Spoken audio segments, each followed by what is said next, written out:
ಊರಾಗೊಬ್ಬಕ್ಕೆ ಹೆಣ್ಮಗಳು ನೀವು ಅಂದಿರಿ, ಮತ್ತು ಊರಾಗ ಮತ್ತೆ ಹೆಣ್ಮಕ್ಳು ಇಲ್ಲಿನ ಮುತ್ಯ ಅಂತ. ಕತೆಗೆ ಬರತಕ್ಕಂಥ ತಾಯಿ ಒಬ್ಬಕ್ಕೆ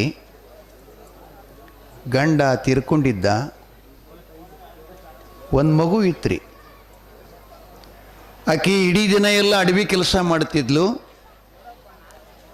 ಮುಂಜಾನೆ ಮತ್ತು ಸಾಯಂಕಾಲ ಒಬ್ಬರು ಶ್ರೀಮಂತರ ಮನೆಯೊಳಗೆ ಅವರು ಊಟ ಮಾಡಿದ್ದ ಭಾಂಡ್ಯ ಮುಸುರಿ ತೊಳಿತಿದ್ಲು. ಅವರು ಸ್ನಾನ ಮಾಡೋದು ಬಿಟ್ಟದ ಬಟ್ಟೆ ತೊಳಿತಿದ್ಲು. ಈಕಿದ ಅದು ಕಾಯಕ ಭಾಳ ಚಲೋ ಹೆಣ್ಮಗಳು. ಚಲೋ ಅಂದರೆ ಕರೆಕ್ಟ್ ಟೈಮ್ಗೆ ಕೆಲಸಕ್ಕೇನು ಹೇಳ್ತಾರೆ, ಗೌಡಪ್ಪ ಗೌಡ್ರಿ ಯಾವ ಹತ್ತಿ ಬಿಡಿಸ್ಲಿಕ್ಕೆ ಬಾ ತಂಗಿ ಅಂತ ಕರೆದ್ರಂದ್ರೆ ನೀವೆಷ್ಟು ಕೋತೀರಿ ಅವ? ಈ ಕಿಲೋ ಮ್ಯಾಗ ಬಂದದ್ದು ಬಿಡ್ರಿ, ಈಗ ಟೈಮ್ ಟೇಬಲ್ ನಿಮ್ಗೇನು ಗೊತ್ತಿಲ್ಲ, ಉಣ ಸಹಿತ ಖಬರಿಲ್ಲ, ಹಂಗೆ ಮಾಡಕತ್ತೀರಿ. ಈಗ ಅದನ್ನು ಮಾಲಕರ ಕಡೆ ಹೊಣೆ ಇತ್ತು ಅಂತಂದ್ರೆ ಹಂಗೆ ಬರಲ್ಲ. ನೀವು ಗಾಡಿ ಹತ್ತಲಿಕ್ಕೂ ಟೈಮ್ ಮಾಡ್ತೀರಿ, ಗಾಡಿಯಿಂದ ಇಳಿಲಿಕ್ಕೂ ಟೈಮ್ ಮಾಡ್ತೀರಿ, ಹೋಗಿ ಸಾಲಾಗಿ ನಿಂದಿರ್ಲಿಕ್ಕೂ ಟೈಮ್ ಮಾಡ್ತೀರಿ. ಯಾಕೆ? ಅದೆಲ್ಲ ಅವನಿಗೆ ತುಟ್ಟಿ ಅದ. ತಡ ಮಾಡಿದ್ರೆ ಈಗ ಕಿಲೋದ್ರ ನಮಗೆ ತುಟ್ಟಿ ಅದ, ಹೌದಲ್ಲ? ಈ ಮಾತು ನಿಮ್ಗೆ ಯಾಕೆ ಹೇಳಕತ್ತೀನಿ ಅಂದರೆ, ನಿಮ್ಮ ಮೈ ಮ್ಯಾಗಿರಲಿ, ಕಿಲೋಗಟ್ಲಿ ಇರಲಿ, ಅಥವಾ ಅವ್ರ ಕಡೆ ಇರಲಿ, ಕರೆದ್ರನ್ನು ಕೂಡಲೇ ಸಮಯಕ್ಕೆ ತಕ್ಕಂತೆ ಹೋಗಬೇಕು. ಮತ್ತು ಆ ಸಮಯಕ್ಕೆ ತಕ್ಕಂತೆ ಹೋಗಲಿಲ್ಲ, ಆ ದುಡಿಮೆ ಮಾಡಲಿಲ್ಲ ಅಂದ್ರೆ ನೀವು ತೊಡಗರಾಗುತ್ತೀರಿ. ಹತ್ತಿ ಬಿಡಿಸೋರು ಕೈ ಹೊಡಿತಾರೆ, ಬಿಡಿಸ್ಕೊಳಕ್ಕೆ ಹೋಗೋರು ಹೊಡೆಯಲ್ಲ.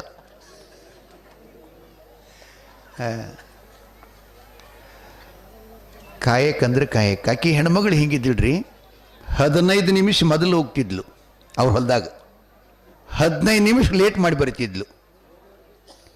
ಆ ಬಳಿಕ ಅವ್ರೇನು ಕೊಡ್ತಾರೆ ನೋಡ್ರಿ, ಊಟ ಮಾಡಿದ್ದು ಉಳಿದು ಅಡಿಗಿರ್ತದಲ್ಲ ಮನ್ಯಾಗ, ಎಲ್ಲರೂ ಊಟ ಮಾಡಿದ ಬಳಿಕ ಅದ್ನಿ ಕೊಡ್ತಿದ್ರು. ಒಂದು ಅದ್ದಾಗಿದ್ದ ಚಪಾತಿ, ಒಂದಿಷ್ಟು ಅನ್ನ, ಅಳದುಳ್ದ ಸಾರ, ಪಲ್ಯ, ಇಂಥವೆಲ್ಲ ಕೊಡ್ತಿದ್ರು.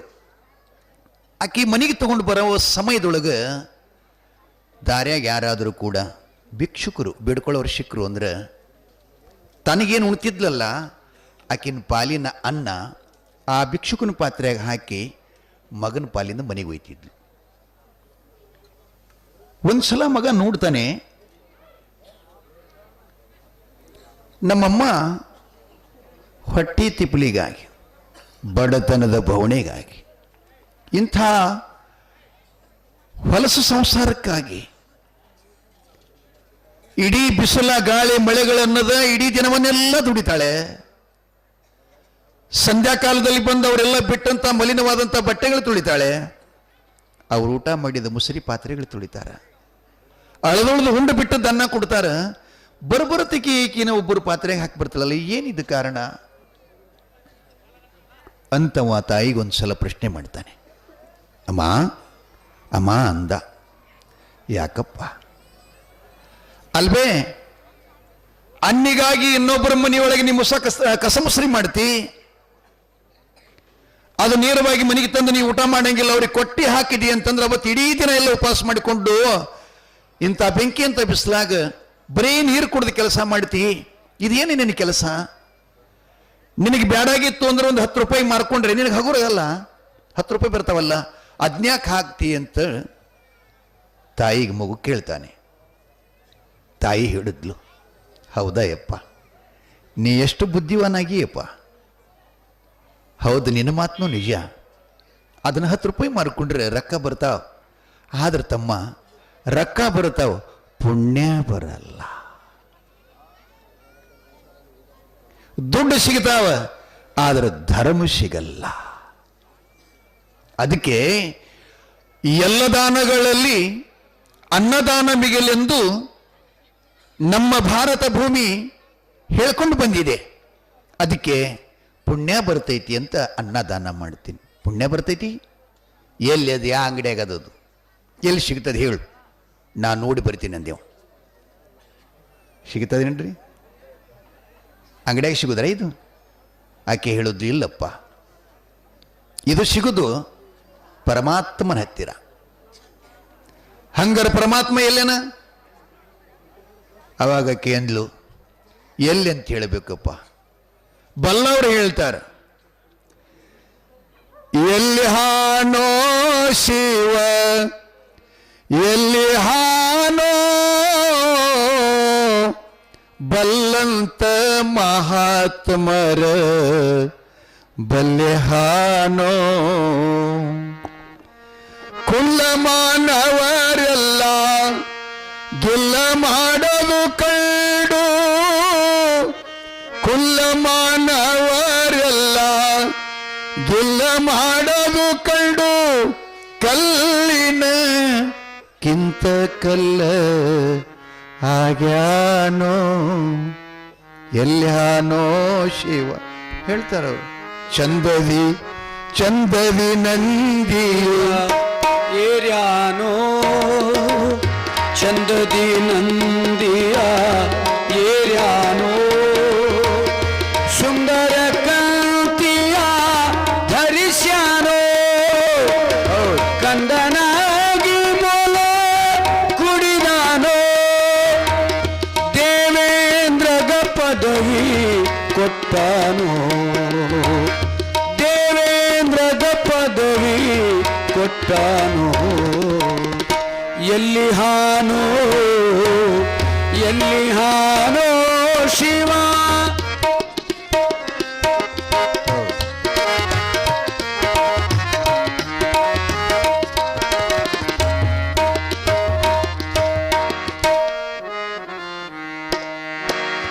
ಜಯ ಮಂಗಲಂ ಜಯ ನಮ ಪಾರ್ವತಿಪದೇ ಶಿವ ಹರ ಹರ ಮಹಾದೇವ್. ಹಂಗದನಪ್ಪ ಅಂತ ಹೇಳಿದಾಗ ಪರವಾಗಿಲ್ಲ, ನಾ ಹೋಗಿ ಅವನಿಗೆ ಭೇಟಿಯಾಗಿ ಬರ್ತೀನಿ, ಬಂದ್ ಮಾಡೋ. ಪರವಾಗಿಲ್ಲ, ನಾ ಬಂದು ಭೇಟಿಯಾಗಿ ಬರ್ತೀನಿ ಅಂತ. ನಾವು ಯಾರ್ರೀ ಮಗ, ಅವ ಶಿವ ಎಲ್ಲಿ ಅದನ್ನು ಹೋಗ್ತೀನಿ, ಅವನು ಭೇಟಿ ಆಗ್ತೀನಿ, ಪುಣ್ಯ ಹೆಂಗದ ಕೇಳಿ ಬರ್ತೀನಿ ಅಂತ ಹೊಂಟ. ತಾಯಿ ಅಂದ್ಲು, ಅಪ್ಪ ಎಷ್ಟೋ ಸಾಧು ಸತ್ಪುರುಷರು ಸನ್ಯಾಸಿಗಳು ಸರ್ವಸಂಗ ಪರಿತ್ಯಾಗಿಯಾಗಿ ಬಿಸಿಲಿಗೆ ಪಕ್ವವಾದ ಹಣ್ಣು ತಿನ್ನುತ್ತಾ, ಭುವಿಯೊಳಗಡೆಗಿದ್ದ ಗಡ್ಡೆಗೆನಸ ತಿನ್ನುತ್ತಾ ಘೋರವಾದಂಥ ತಪಸ್ಸು ಆಚರಣೆ ಮಾಡ್ತಾರೆ, ತಪಸ್ಸು ಮಾಡ್ತಾರೆ, ಅನುಷ್ಠಾನ ಮಾಡ್ತಾರೆ, ಯೋಗ ಮಾಡ್ತಾರೆ, ಧ್ಯಾನ ಮಾಡ್ತಾರೆ. ಒಬ್ರಿಗೆ ಭೇಟಿಯಾಗಿನೊಬ್ಬರಿಗೆ ಆಗಿಲ್ಲ. ನೀ ಸರಳ ಹೋದ್ರೆ ಹೆಂಗೆ ಸಿಗ್ತಾನೋ, ಬ್ಯಾಡ್ ಅಂತ ಹೇಳಿದ್ಲಿಕ್ಕೆ ಕೇಳಿಲ್ರಿ ಹೋದವ. ಅವನಿಗೇನು ಗೊತ್ತು ಶಿವ ಇಲ್ಲಿ ಅದ, ಅವನ ಪತ್ತಾನೋ ಗೊತ್ತಿಲ್ಲೇನಿಲ್ಲ. ಸೋಮು ಹೊಂಟ್ಬಿಟ್ಟ. ಹಗಲೆಲ್ಲ ನಡೆದ ರಾತ್ರಿ ಆತು. 12 ಗಂಟೆ ಆದ ಬಳಿಕ ಒಂದು ಕಾಡಿನಾಗಿಂದ ಹೊಂಟಿದವ. ಆ ಕಾಡಿನಾಗ ಒಬ್ಬ ದಾರಿ ಬಡಿತಿದ್ದಂತ. ಈ ಹುಡುಗನ್ ನೋಡಿದವ, ನೋಡಿ ಬಂದು ಕೇಳ್ತಾನೆ, ಲೇ ನಿಲ್ಲೋ.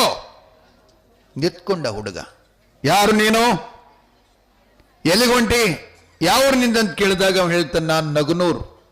ಎಲ್ಲಿಗೆ ಹೊರಟಿದ್ದೆ, ಪರಮಾತ್ಮನ ಕಡೆ ಹೊಂಟೀನಿ. ಎಲ್ಲಿ ಅದಾನ್, ಎಲ್ಲೇ ಇಲ್ಲದನೋ ಗೊತ್ತಿಲ್ಲ, ನೋಡಕ್ ಹೊಂಟೀನಿ ಅವನಿಗೆ ಅಂದ. ಮೂರ್ಖ, ಇದು ಅರಣ್ಯ, ಇಲ್ಲಿ ಹುಲಿ ಕರಡಿ ಚಿತ್ಕ ಶಿವಮ ವಿಷಜಂತುಗಳೆಲ್ಲ ಹರಿದಾಡ್ತಾ ಇದ್ದಾವ, ಹೋಗ್ಬೇಡ, ನನ್ನ ಮನೆಗೆ ನಡಿ ಅಂತ ಕರ್ಕೊಂಡು ಹೋದ. ಅವನ ಮನೆ ಒಂದು ಸರೋವರ ಮೇಲಿತ್ರಿ. ಸರೋವರ ಅಂದ್ರೆ ಗೊತ್ತಾಗ್ತದಲ್ಲ, ತಗ್ಗು ಪ್ರದೇಶದಲ್ಲಿ ನೀರು ಸಂಗ್ರಹ ಆಗಿರತಕ್ಕಂಥದ್ದು, ಕೆರೆ ಹಂಗಿರ್ತದ್ರಿ ಇದು. ಆ ಸರೋವರ ಮೇಲೆ ಒಂದು ಆಲದ ಗಿಡ ಬೆಳೆದಿತ್ತು.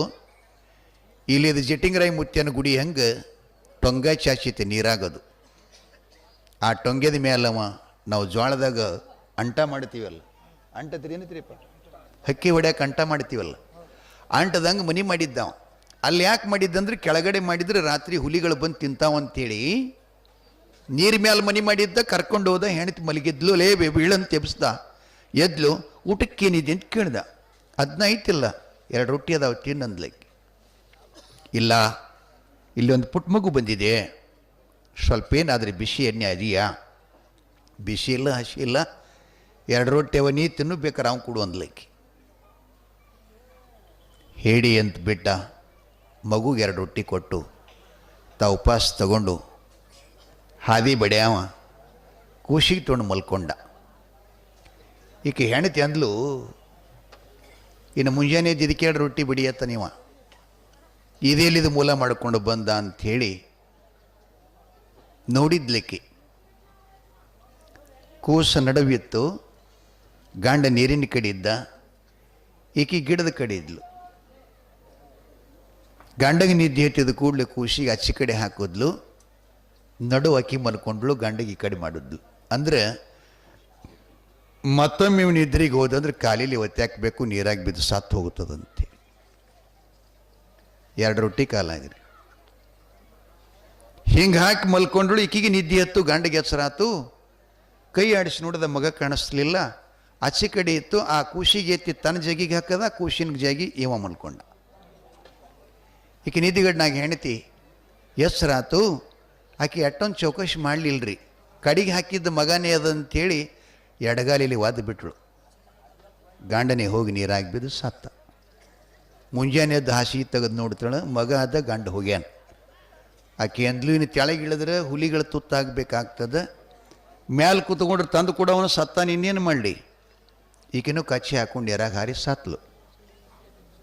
ಇವ ಗಿಡ ಇಳಿದು ಹೊರಗೆ ಬಂದ, ಹೊಂಟು ಬಿಟ್ಟ. ದಾರ್ಯಾಗ ಒಬ್ಬವನಿಗೆ ರಾಜ ಗಂಟೆ ಬಿದ್ದ. ನೋಡಿದ ಮಗುನ್ನವ, ಅಲ್ಲಪ್ಪ ನೀ ಯಾರು, ಎಲ್ಲಿಗೆ ಹೊಂಟಿದೆ ಓ ಹುಡುಗ ಅಂತ ಕೇಳ್ತಾನೆ. ಪ್ರಭುಗಳೇ, ನಾನು ನಗನೂರವ. ಎಲ್ಲಿಗೆ ಹೊಂಟಿದೆ? ಪರಮಾತ್ಮನ ಕಡೆ ಹೊಂಟೀನಿ. ಹೌದಾ, ಪರವಾಗಿಲ್ಲ, ನಂದೊಂದು ಪ್ರಶ್ನೆ ಅದ, ಪರಮಾತ್ಮ ಸಿಕ್ಕ ಅಂದ್ರೆ ಕೇಳ್ತೀಯೇನಂತ ಕೇಳ್ತಾನೆ. ಓಹೋ, ಅಗತ್ಯ ಕೇಳ್ತೀನಿ, ಹೇಳಿ ಅಂದ. ಏನಿಲ್ಲ, ನಾನೊಂದು ಕೆರೆ ಕಟ್ಟಿಸಿದ್ದೀನಿ, ಒಳಗೊಂದು ಹನಿ ನೀರಿಲ್ಲ. ಅದಕ್ಕೆ ಆ ಕೆರೆಯಾಗ ನೀರು ಬರಲಾರ್ದಂಗೆ ಯಾವ ಕರ್ಮದ ದೋಷ ಇದಕ್ಕೆ ತೆಟ್ಟೆ ಅದ, ನೀರು ಬರಬೇಕಾದ್ರೆ ಅದಕ್ಕೆ ಉಪಾಯ ಏನದ, ಪರಮಾತ್ಮನಿಗೆ ಕೇಳಿ ಬಾ ಅಂತ ರಾಜೇ ಹೇಳ್ದ. ಹೂಣ್ರಿ ಅಂದ ಹುಡುಗ. ಅತ್ತತ್ತ ಹೋಗ್ತಾನೆ. ಒಬ್ಬ ಕುಂಟು ಕೂತ್ಕೊಂಡಿದ್ದ, 2 ಕಾಲುಗಳಿಲ್ಲ ಅವನಿಗೆ ನಡೆಯಾಕ. ಅವನು ಹುಡುಗನಿಗೆ ಕೇಳ್ತಾನೆ, ಅಪ್ಪ ನೀ ಎಲ್ಲಿಗೆ ಹೊಂಟಿ ಮಗ ಅಂತ ಕೇಳ್ತಾನೆ. ನಾನು ಪರಮಾತ್ಮನ ಕಡೆ ಹೊಂಟೀನಿ. ಹೌದಾ, ಪರವಾಗಿಲ್ಲಪ್ಪ, ನಂದೊಂದು ಪ್ರಶ್ನೆ ಇದೆ, ಪರಮಾತ್ಮ ಭೇಟಿ ಅದಂದ್ರೆ ಕೇಳ್ತೀಯೇನೋ? ಕೇಳ್ತೀನಿರಿಪ್ಪ. ಏನದು? ದೇವರು ನನಗೆಲ್ಲ ಕೊಟ್ಟಾನ, ವಿದ್ಯಾ, ಜ್ಞಾನ, ಬುದ್ಧಿ, ಸಂಪತ್ತ, ಇದು ಇಲ್ಲ ಅಂತಿಲ್ಲ, ಎಲ್ಲ ಕೊಟ್ಟಾನ. ಆದ್ರೆ ನಡೆದಾಡಕ್ಕೆ ಕಾಲು ಕೊಟ್ಟಿಲ್ಲ, ಕುಂಟು ಮಾಡ್ಯಾನಲ್ಲ, ಇದು ಯಾವ ಕರ್ಮದ ದೋಷ? ಕೇಳ್ಕೊಂಡು ಬರ್ತೀಯನಪ್ಪ. ಆಯ್ತ್ರಿ ಅಪ್ಪ, ಕೇಳ್ತೀನಿ ಅಂದ. ಅತ್ತತ್ತ ಹೋಗ್ತಾನೆ. ಹುತ್ತಿನೊಳು ಒಂದು ನಾಗರ ಹಾವ ಸಿಕ್ಕಿಬಿದ್ದು ಒದ್ದಾಡಕತ್ತೈತ್ರಿ. ಒಳಗೂ ಹೋಗಾಕ ಬರುವಲ್ದು, ಹೊರಗೂ ಬರಾಕ ಬರುವಲ್ದು, ತಡ್ಪಡಿಸ್ತಾ ಇತ್ತು. ಆ ಶರಪಿ ಮಗನಿಗೆ ನೋಡಿ ಕೇಳ್ತು, ಮನುಷ್ಯನಂಗೆ ಮಾತಾಡ್ತೀಯಪ್ಪ ತಮ್ಮ ಹುಡುಗ, ನೀ ಎಲ್ಲಿಗೆ ಹೊಂಟಿಯಪ್ಪ? ನಾ ಪರಮಾತ್ಮನ ಕಡೆ ಹೊಂಟೆ. ಅಯ್ಯೋ, ನಿನಗೆ ದಮ್ಮಯ್ಯ ಅಂತೀನಿ, ಈ ಹೊತ್ತನಾಗ ಹೋಗಾಕಾಗಿ ಹೋಗಿನಿಯಪ್ಪ, ಹೊರಗೂ ಬರಾಕ ಬರುವಲ್ದು, ಒಳಗೆ ಹೋಗ್ಬೇಕಂದ್ರೆ ಹೋಗಾಕ ಬರಲ್ದು. ಏನೋ ನನ್ನ ಪುಣ್ಯ, ಇಲ್ಲಿ ತನಕ ನನಗೆ ಯಾವ ಹದ್ದ, ಗಿಡಗ, ಬೆಕ್ಕ, ಮುಂಗುಸಿ ನೋಡಿಲ್ಲ. ಅವು ನೋಡಿದ್ರೆ ನಂದು ಮುಗಿದ ಹೋತಿತ್ತು ಕತಿ. ಅದಕ್ಕೆ ನಾ ಹಂಗರ ಮಾಡಿಕೊಂಡು ಒಳಗರ ಹೋಗ್ಬೇಕು ಅಂದು ಹೊರಗರ ಬರಬೇಕು. ಅದಕ್ಕೆ ನನಗೇನಾದರೂ ಉಪಾಯ ಕೇಳ್ಕೊಂಡು ಬರ್ತೀನಪ್ಪ ಶಿವನಿಗೆ ಅಂತ ಕೇಳ್ತು. ಹೂಣ್ರಿ ಅಂದ.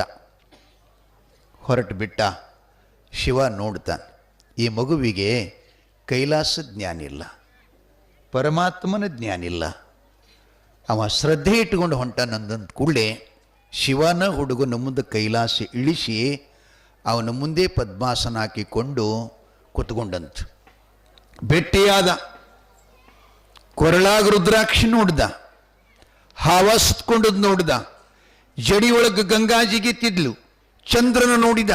ಅಮ್ಮ ಹೇಳಿದ್ಲು 3 ಕಣ್ಣದ ಅವಕ, 2 ಕಣ್ಣು ನೋಡ್ದ, ಹಣಿಮ್ಯಾಗಂತ ಕಣ್ಣು ನೋಡ್ತಾನೆ. ಹೆಣದ ಬೂದಿ ಹೆಚ್ಚ್ಯಾನ್, ರುಂಡಮಾಲಿ ಹಾಕ್ಯಾನ್, ಗಜಚರ್ಮ ಸುತ್ಯಾನ್, ಚಂದದಿ ನಂದಿಯ ಏರ್ಯಾನ್ ಅಂದ್ರಲ್ಲ, ಆ ಎತ್ತು ಮಗಲಾಗಿತ್ತು. ನೋಡ್ದ, ಇವನೇ ಇರ್ಬೇಕಂತ ಸಾಷ್ಟಾಂಗ ಹಾಕದ. ಕಣ್ ತೆರೆದು ಪರಮಾತ್ಮ ನೋಡ್ತಾನೆ. ಯಾರಪ್ಪ ನೀನು? ಅಪ್ಪಾಜಿ, ನಾನು ನಗುನೂರಾಮ. ಯಾಕೆ? ನೋಡಿ, ನಮ್ಮಮ್ಮ ಹಿಂದಿನ ಜನ್ಗಳಿಗೆ ಯಾವ ಪಾಪ ಮಾಡ್ಯಾಳೋ ಗೊತ್ತಿಲ್ಲ, ಇಂದು ಬಡವಿಯಾಗಿ ದುರ್ದೈವಿಯಾಗಿ ಹುಟ್ಟಿದ್ದಾಳೆ. ಇನ್ನೊಬ್ಬರ ಮನೆ ಕಸ ಮುಸ್ರು ಮಾಡಿಕೊಂಡು ಬದುಕ್ತಾಳೆ. ಅವ್ರೇನಾದರೂ ಊಟ ಮಾಡಿ ಅಂಜಲ್ ಉಳಿದಿದ್ದು ಮನೆಗೆ ತಗೊಂಡು ಬರುವಾಗ ದಾರ್ಯಾಗ ಭಿಕ್ಷುಕ ಸಿಕ್ಕ ಅಂತಂದ್ರೆ ಅವನ ಪಾತ್ರೆಯಾಗ ಚೆಲ್ಲಿ ತಾ ಉಪವಾಸ ದುಡಿತಾಳೆ. ಇದನ್ನ ಯಾಕೆ ಮಾಡ್ತಿ ಅಂದ ಕೂಡಲೇ ಪುಣ್ಯ ಬರ್ತೈತಿ ಅಂದ್ಲು. ಎಲ್ಲದ ಪುಣ್ಯ ಅಂತಂದ್ಲು.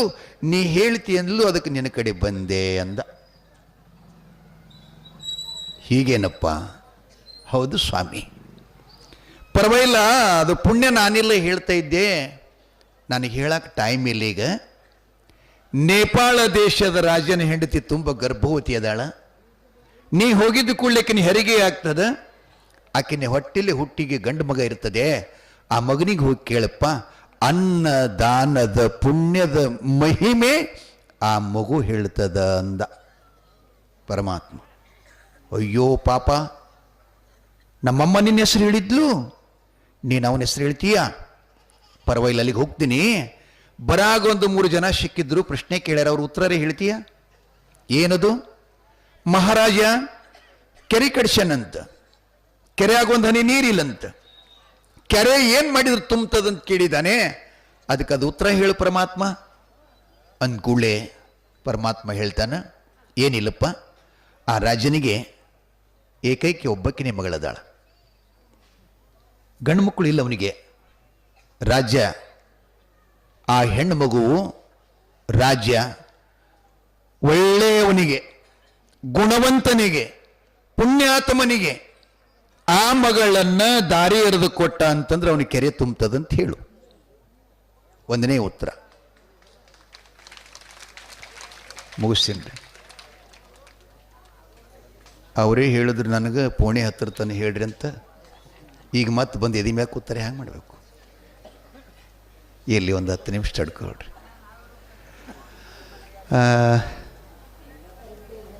ಹಿರೇಮುತ್ತಿ ಎಲ್ಲಿ ಬಂದಿದ್ದೆ? ಕುಂಟ ಸಿಕ್ಕಿದ ಹಾದ್ಯಾಗ ಎಲ್ಲ ಕೊಟ್ಟಿದೆ ಅಂತ ಅವನಿಗೆ ಕಾಲಿಲ್ಲಂತೆಪ್ಪ. ಅದಕ್ಕೆ ಯಾವ ಕರ್ಮ ದೋಷದಿಂದ ಅವನಿಗೆ ಕಾಲ್ಗೆ ಕಳೆದಿ ಅಂತ ಕೇಳಿದಾಗ ಶಿವ ಹೇಳ್ತಾನೆ, ಅವನಲ್ಲಿ ಘನವಾದ ಪಾಂಡಿತ್ಯದ, ಜ್ಞಾನದ, ವಿದ್ಯೆ ಅದ, ಇನ್ನೇನು ಅವನಲ್ಲಿ ಮನಸ್ಸು ಚಲೋ ಇಲ್ಲ.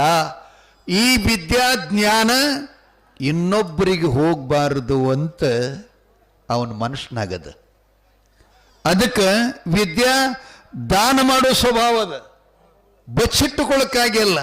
ಇನ್ನು ಬಂಟನೂರ ಗವಾಯಿಗಳಂಗೆ ಇನ್ನೊಬ್ಬ ಹಾಡಬಾರದು ಅಂತ ಅವ್ರ ಮನಸ್ಸನ್ನ ಬತ್ತಂದ್ರೆ ಬೇಡ, ಅವ್ರಿಗೆ ಬಿಡ್ರಿ. ನಾನಾಗಿ ಹೇಳಕತ್ತೀನಿ, ನೀವೇನಂತೀರಿ? ಮುತ್ಯ ಭಾರಿ ಪುರಾಣ ಹೇಳ್ತಾನತ್. ಹೌದಾ? ಈಗ ನನ್ನಂಗೊಬ್ಬ ಮತ್ತವ ಹೇಳವ್ ಬಂದ ಅಂದ್ರೆ ನನ್ನ ಮನಸ್ಸು ಅವನಿಗೆ ನೋಡಿ ಸಣ್ಣದಾಗತ್ತಿತ್ತು ಅಂದ್ರೆ ನಾ ಪುರಾಣ ಹೇಳವಲ್ಲ,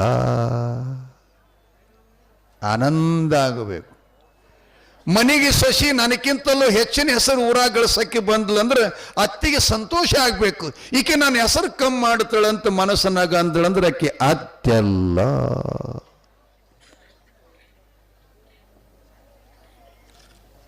ಇನ್ನೊಬ್ಬರನ್ನ ಕಂಡ್ರೆ ಗೌರವಿಸ್ಬೇಕು. ನಮ್ಗಿಂತಲ್ಲ ಅವ್ರು ದೊಡ್ಡವರನ್ನ ಬೇಕು ಯಾವಾಗಲೂ ಕೂಡ. ಇದು ಮನುಸ್ಮೃತಿ ಧರ್ಮ ಬಂಧುಗಳೇ. ಇರ್ಲಿ, ಅವ ಏನಂತಾನೆ, ವಿದ್ಯೆ ಯಾರಿಗೂ ಕೊಡಬಾರ್ದಂತ ಭಾವದ, ಆ ವಿದ್ಯಾ ದಾನ ಮಾಡ್ದಂದ್ರೆ ಅವನಿಗೆ ಕಾಲು ಬರ್ತಾವಂತ ಹೇಳಂದು ಬಿಟ್ಟ ಪರಮಾತ್ಮ. ಎರಡನೇ ಉತ್ತರ. ಮೂರನೇ ದೀಪ ಹಾವು ಹುತ್ನಾಗ ಸಿಕ್ಕೈತಿ, ಒಳಗೆ ಹೊರಗೆ ಹೋಗಕ್ಕೆ ಬರುವುದಿಲ್ಲಂತ. ಅದಕ್ಕೇನಾದರೂ ಒಳಗೆ ಹೊರಗೆ ಹೋಗುವಂಗೆ ಉಪಾಯ ಇದೆ ಏನಂತಂದು ಕೂಡಲೇ ಪರಮಾತ್ಮ ಹೇಳ್ತಾನೆ, ಹಾವಿನ ಬಾಯಿಯೊಳಗೆ ಮೂಲ್ಯವಾದಂಥ ರತ್ನ ಇರ್ತದೆ. ಆ ರತ್ನ ಅರಣ್ಯದಲ್ಲಿಗಿಟ್ಟು ಮೈತದಂತ್ರಿ, ಅದು ಕತ್ಲಾಗಿ ಬೆಳಕಾಗಿ ತೋರುತ್ತದೆ. ನಾನು ನೋಡಿನಿ ಅದನ್ನು ಪ್ರತ್ಯಕ್ಷವಾಗಿ. ರತ್ನ ಗೋಧಿ ಕಾಳಿನಷ್ಟು ಇರ್ತದ್ರಿ ಅದು. ಅಡವೆ ಕೆನ್ಸರ್ ಅದನ್ನು ಮಾರಾಟಕ್ಕೆ ತರ್ತಾರೆ, ಗುಪ್ತಾಗಿರ್ತಿರ್ತಾರೆ. ತೊಗೊಳವ್ರಂದ್ರೆ CM, ಪ್ರಧಾನಮಂತ್ರಿಗಳು, ದೊಡ್ಡ ದೊಡ್ಡವರೇ ತಗೋತಿರ್ತಾರೆ. ನಮ್ಮಂಥವ್ರಿಗೆ ತೋಳು ಕಿಮ್ಮತ್ತು ಅಲ್ರಿ, ಅದು ಅಷ್ಟು ದೊಡ್ಡ ಕಿಮ್ಮತ್ತು.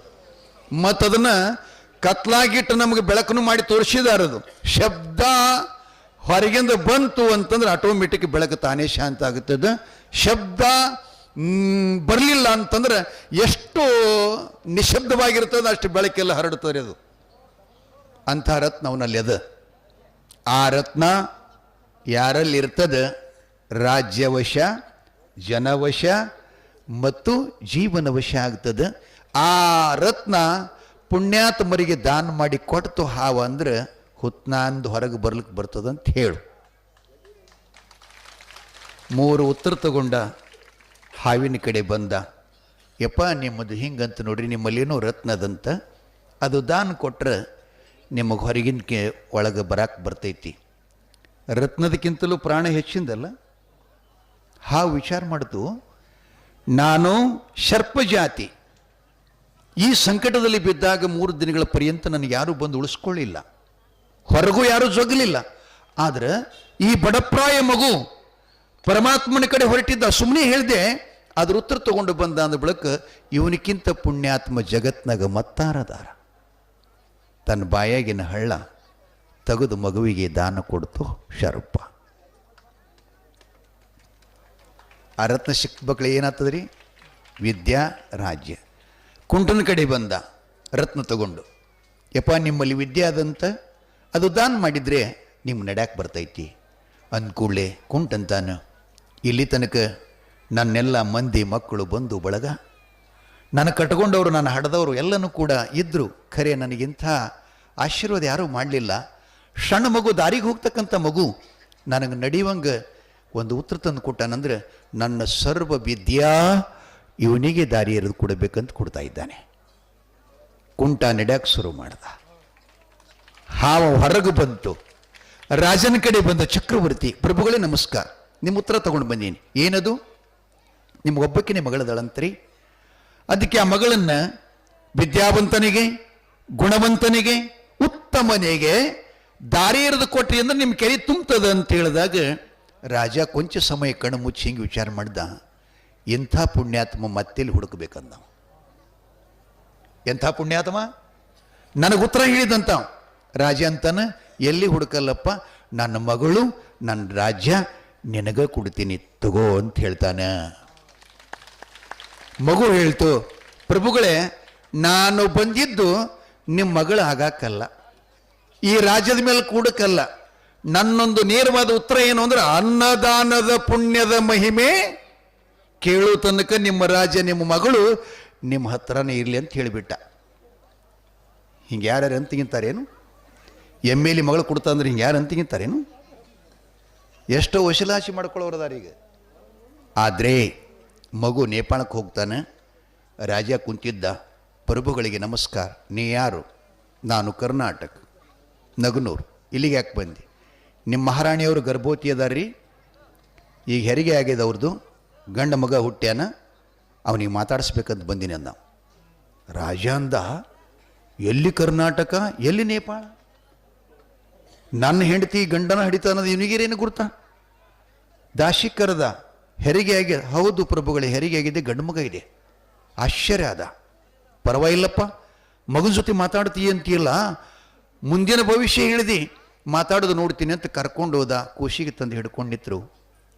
ಮಗು ಕೇಳ್ತಾನೆ, ಅನ್ನದಾನದ ಪುಣ್ಯದ ಮಹಿಮಾ ಪರಮಾತ್ಮ ಹೇಳಿಲ್ಲ, ನೀನ ಹೇಳ್ತಿ ಅಂತ ಕಳಿಸ್ಕೊಟ್ಟಿದ್ದಾನೆ, ಮತ್ತೇನಪ್ಪ ಆದ್ರೂ ಪುಣ್ಯ ಅಂತಂದು ಕೂಡಲೇ ಮಗು ನಗಾಕತ್ತಂತ್ರಿ. ಏನು ಹೇಳಪ್ಪ? ಅನ್ನದಾನದ ಪುಣ್ಯದ ಮಹಿಮೆಯನ್ನು ಕೇಳಲು ನೀ ಅರಣ್ಯದಲ್ಲಿ ಹೊಂಟಿದ್ದಿ, ನಾನು ಹೋಗಾಬ ಅವ್ರನ್ನ ದಾರಿ ಪಡ್ಕೊಂಡು ನಾನು ಹೆಂಡತಿಗೆ ಜೋಪಾನ ಮಾಡ್ತಿದ್ದೆ, ನಿನ್ನ ಕರ್ಕೊಂಡು ನಾನು ಗುಡಿಸಲ್ಕೊ ಇದ್ದೆ. ದುರಾತ್ಮಳು, ಬುದ್ಧಿಗೇಡಿಯು, ಚಾಂಡಾಲಿ, ಮಗುವಿಗೆ ಒಂದು ತುತ್ತು ಅನ್ನ ಕೊಡ್ಲಿಲ್ಲ, ನನಗೆ 2 ರೊಟ್ಟಿ ಇಟ್ಟಿದ್ಲು, ಅವ್ವ 2 ರೊಟ್ಟಿಯನ್ನ ನಿನಗೆ ನಾ ದಾನ ರೂಪದಲ್ಲಿ ಕೊಟ್ಟನಲ್ಲ, ಅಂದೇ ರಾತ್ರಿ ನನ್ನ ಹೆಂಡತಿ ನೀನ ಮಾಡಿ ನನ್ನ ನೀರೊಳಗಿಸ್ಕೊಟ್ಳು. ನಾನಾಗಲೇ ಕೈಲಾಸಕ್ಕೆ ಹೋದೆ. ಹುಟ್ಟಿದಾಗಿನಿಂದ ಸಾಯುವ ತನಕ ಪಾಪದ ಕೆಲಸನೇ ಮಾಡಿದ್ನಿ, ಈ ಕೈಗಳಿಂದ ಪುಣ್ಯ ಮಾಡಿಲ್ಲಪ್ಪ. ಆದ್ರೆ ಪರಮಾತ್ಮನ ಬೆಟ್ಟಿಗೆ ನೀನು ಹೊರಟಾಗ 2 ರೊಟ್ಟಿ ಮಾತ್ರ ನಿನಗೆ ದಾನ ಕೊಟ್ಟಿದ್ದಕ್ಕಾಗಿ ಇಡೀ ಜೀವನ ತುಂಬೆಲ್ಲ ಮಾಡಿದ ಪಾಪ ಎಲ್ಲ ನಶಿಸಿ ಕರಗಿಸಿ ಪರಮಾತ್ಮ ನನಗೆ ಅನ್ನದಾನದ ಪುಣ್ಯದ 2 ರೊಟ್ಟಿಗಳಿಂದ ನೇಪಾಳ ಮಹಾರಾಜನ ರಾಣಿ ಹೊಟ್ಟ್ಯಾಗ ರಾಜಾಗಿ ಹುಟ್ಟಿಸ್ರಿ ಅಂತ ಆಶೀರ್ವಾದ ಮಾಡಿದ್ದಾನೆ. 2 ರೊಟ್ಟಿಗಾಗಿ. ಆಕೆ ಏನೂ ಕೊಡಲಿಲ್ಲ.